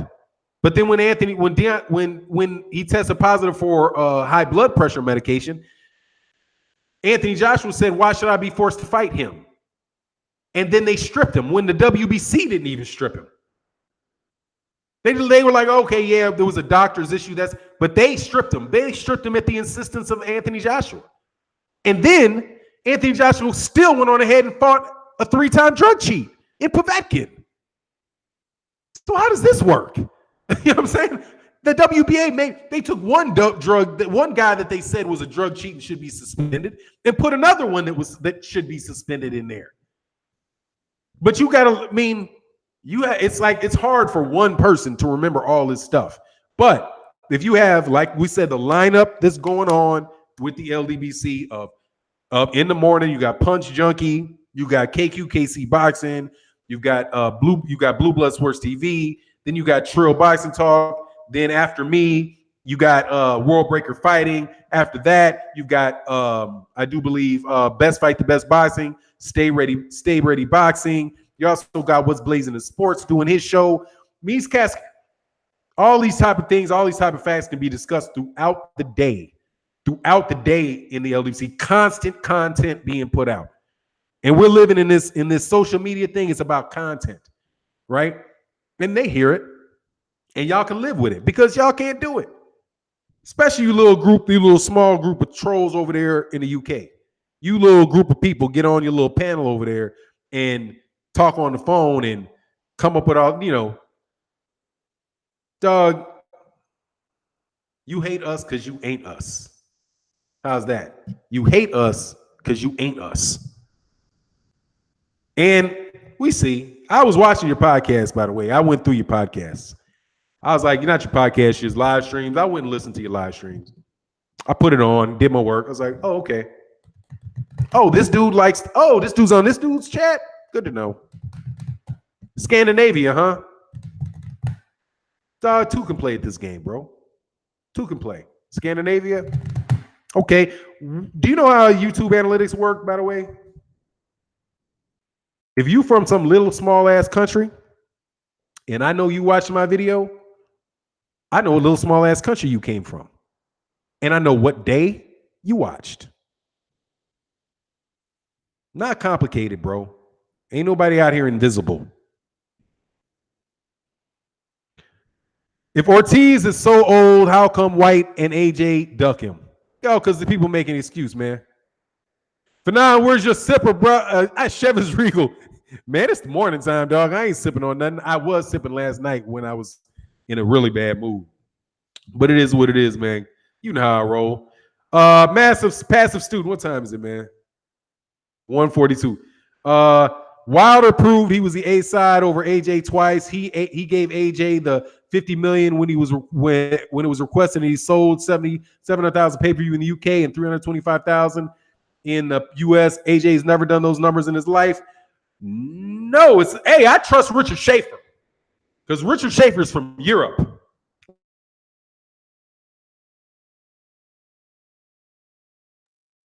He's not a biased American.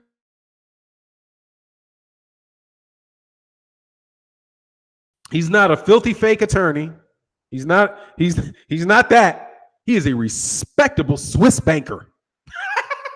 He's a respectable Swiss banker who has extensive experience in promotion of boxing and has many, many connections throughout Europe and the United States, a proven track record. And if he said it, it must be true. Right? Got to be true. So since he said it, I'm running with it. Okay? I'm running with it. And you should run with it too. Because he's exactly what you say you have to believe. When Eddie says it, it's true. He's a respectable promoter from the UK.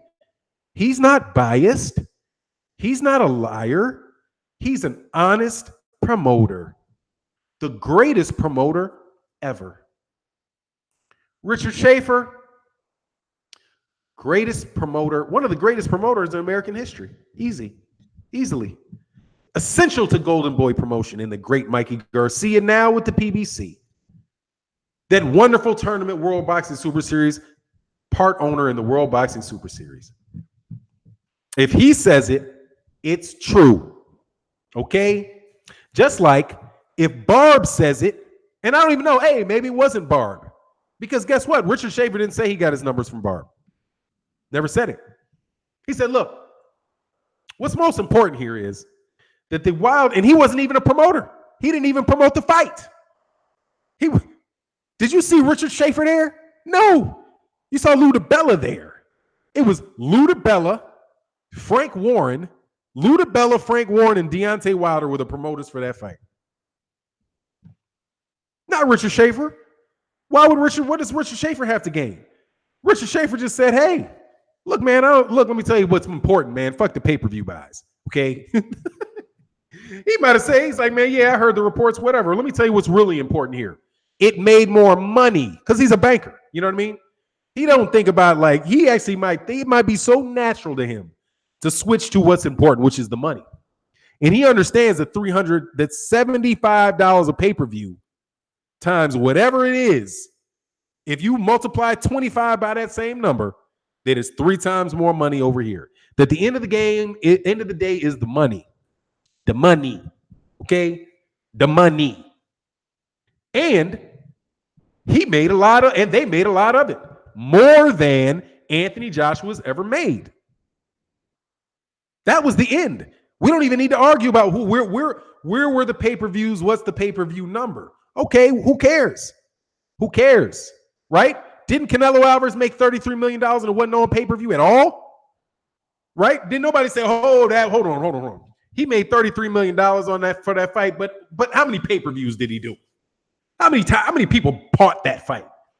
Why does Canelo care? Shit, I don't care if 6 people watch that mug. I got my money. You know what I'm saying? The Zone might be pissed off. Like, we paid all that damn money. This shit is not working. Eddie, I got to pay $33 million for Canelo to come over here. You told me you could get Adrian Bronner, Gervonta Davis, Jermell and Jamal Charlo for the same money. I could have 5 people for the same money you said I could have, right? Because you were just going to be, why ain't they signing with him? Why can't you sign Gervonta? You didn't tell me that there's something called loyalty. Like what Gervonta Davis said. He said I talked to 2 people. God and Al Heyman. God and Al Heyman. You ever see Al Heyman on the mic talking? I don't even know. People, I don't even know Al Heyman. I ain't never met Al Heyman. Don't know I know what he looks like from pictures. Never heard his voice. Never been in the same room with him. I doubt there's probably been maybe once or twice in my life that I was in the same state as him at the same time, for all I know. Okay. But somehow, you remember when Al Heyman, it's hilarious how this happens. Do you remember how Al Heyman was going out of business for all these years? Kevin Iole was talking for years about how Al Heyman and the PBC were going out of business. They should be shutting down this week. They're gonna be shutting down next week. Dog, it's been 6 years. It's been 6 years, man. 6 years. They've been rolling. Isn't that right? About 6 years now? Let's see. PBC. For somebody going out of business, they're not doing a very good job of going out of business. I mean, I got to tell you, Al Heyman sucks at going out of business because he's still here. Are you going to take that shit back, Kevin Iole? And Kevin Iole, another one, dog, come on. This dude put out, now this is mainstream media, right? Who Al Heyman won't talk to, right? You can't get the exclusive. There ain't getting no exclusive Al Heyman interview, dog. Okay? Trust me, there's not getting one. You're not getting one. I think I know how I could actually get a message to him by like 1 degree of separation. But it ain't happening.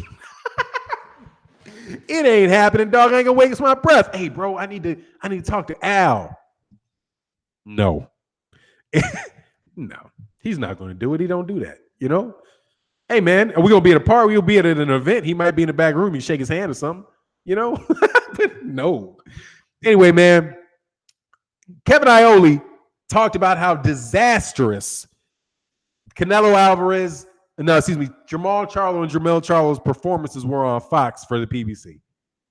But in the same sentence said it did 1.7 million, which was higher than any. But excuse me. Then I looked at the numbers, and that was the highest they've done in 2 years. That was the biggest fight that they've had on Fox in 2 years. It was the second, and it peaked at over 2 million. That's the second biggest fight. That was the second biggest fight of the year so far, as far as viewership on TV. Clearly not the biggest financially, right? Right behind Terrence Crawford and Jose Benavidez. Which, ironically, what's the demographic for you guys over there in the UK? Just wonder, what are the two demographics involved in a fight between Terrence Crawford and Jose Benavidez? What's the demographics? Mexican, black. Boop. Biggest televised fight of the year. And biggest pay-per-view event of the year is, I guess that's two Mexicans. That's Canelo. Because, they do the millions over there. But don't worry. Worldwide, Wilder will catch him. Somebody will catch him. You gotta love it, man. Gotta love it. Gotta love the salty one, man. Gotta love rubbing it in their faces, man. Love running it in their faces, bro. Bro, I've been hanging out with too many young people because I keep saying bro. My son is in another room playing this video game. Bro. I'm like, bro. Bro. Yeah, bro. Al Heyman is now giving the UK free fights on TV. Eddie Hearn's time is running out to deliver the big bout. Oh, you know it. And guess what? So is your $500, guys. So is that $500 a month you're getting for doing this. And then cats will come by my channel and accuse me of getting $500. How coincidental is that? Go and look at how much money I gave yesterday to new media and LDBC channels.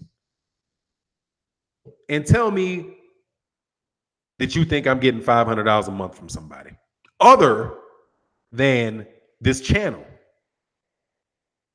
Other than the channel. Now, I ain't gonna lie. I have a job, make good money. I take super chats. I help youth sports programs. Advertising money, same thing. That's why the channel was founded. But now that we're really into trying to, affect the sport of boxing in a positive way, there are other young black men that I think that I could contribute to. And these young black men just happen to be professional boxers who need to be represented in a more positive light. And I don't think there's any better mechanism than to take what I get from my conversations and encourage people to do other things, for people to do the same thing that they're doing. And that's a beautiful way. That's what you call support. You guys make videos about people doing, begging for super chats. I ain't never asked for a super chat, ever. Never did it. What do you need? For which car key? See you, sweetie. Hey, we doing that stuff? What are we doing later? Yeah. All right, babe. So, yeah, never do it, dude. Never do it. Never asked, dog. Never asked. You know what I ask? When I do a video, I want you to understand I put ads in my videos. At the request of the subscriber, I took one out. There's just a couple in the beginning and one after. That's all I ask. Give the sponsors of YouTube, the people that pay the bills in YouTube, giving them an opportunity for you to buy their products. Listen to them, right? Whatever it is that they show you, listen to them. So, dang, man, I might want to buy that because they're helping support the cause of supporting boxing in America.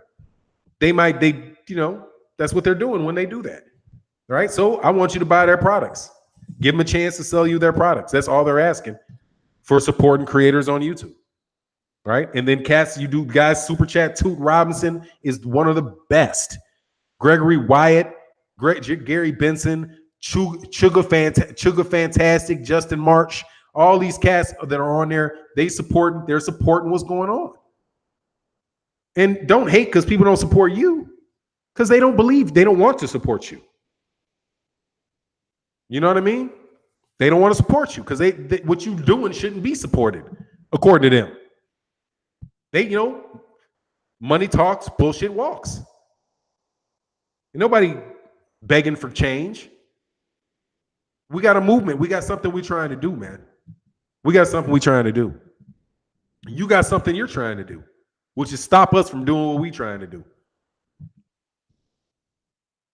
And you're not going to win. It's not going to work, dude.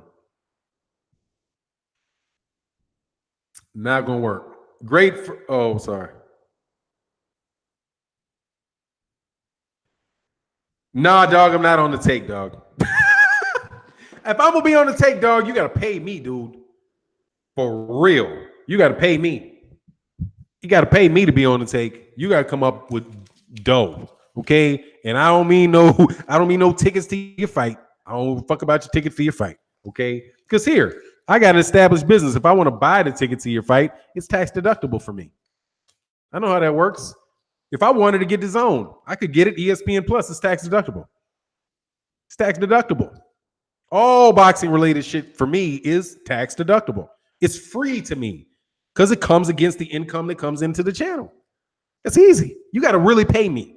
You really got to make it worth my while, homeboy. And it ain't worth my while, okay? Because then I got to be able to sleep with myself. And,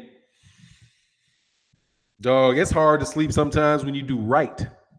It's doubly hard to sleep when you're doing a bunch of wrong.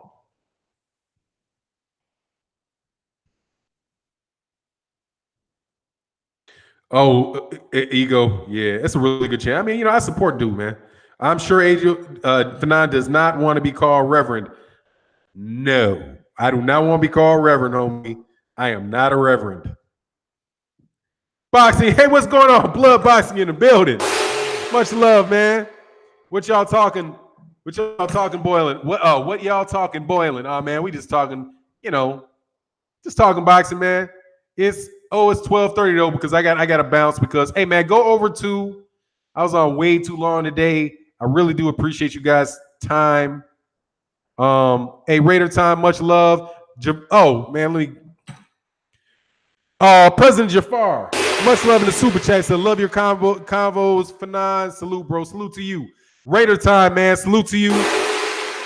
Again, man, we really appreciate you supporting the cause, man. Because let me tell you something. When my man Blood come over there, hey, dog, I got to drop something on Blood, dog. I got to drop a little something on Blood.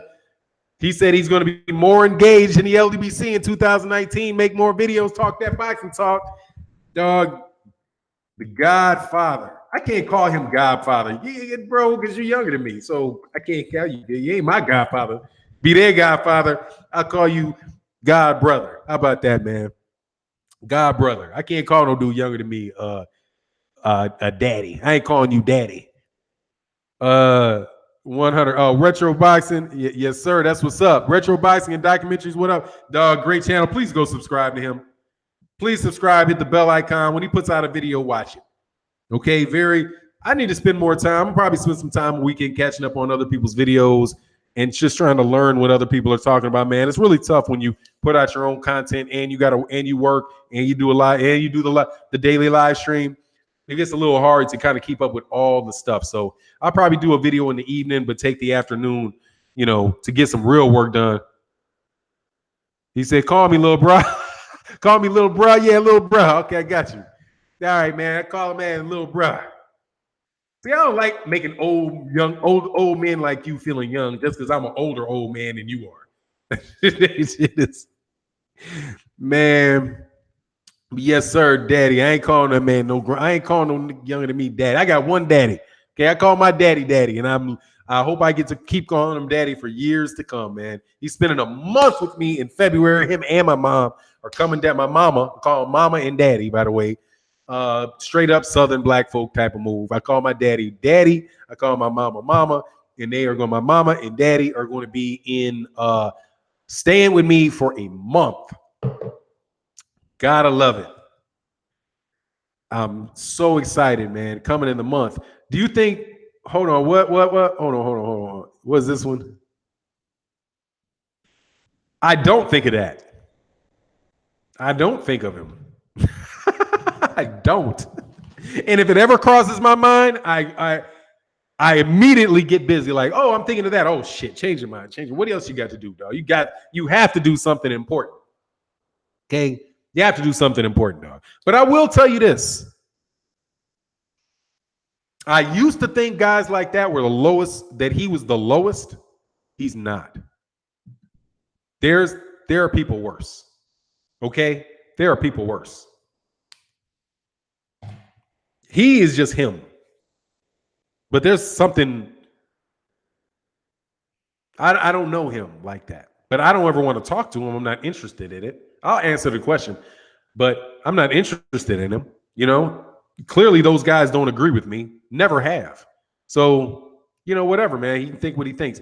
But he is nowhere near the piece of shit that certain other people are. And I don't think highly of him at all. But the other ones like this, the lowest of the low of the low. Okay? The lowest of the low, scumbaggiest of the scumbaggiest. And I've met a lot of scumbag human beings. And they are scumbags.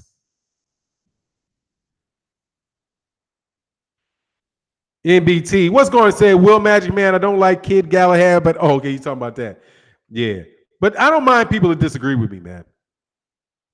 Yes, happy New Year, blood. You talking about blood, man. What's going on, NBT Bison?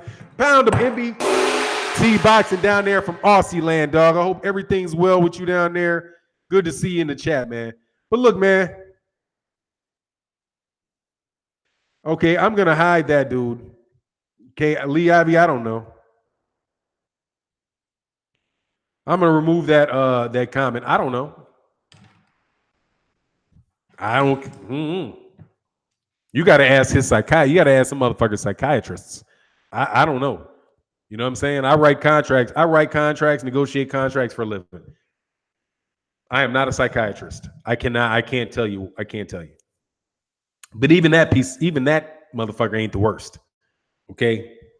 It's like whenever you think you find some shit that's low, one of the motherfuckers pop out and go lower.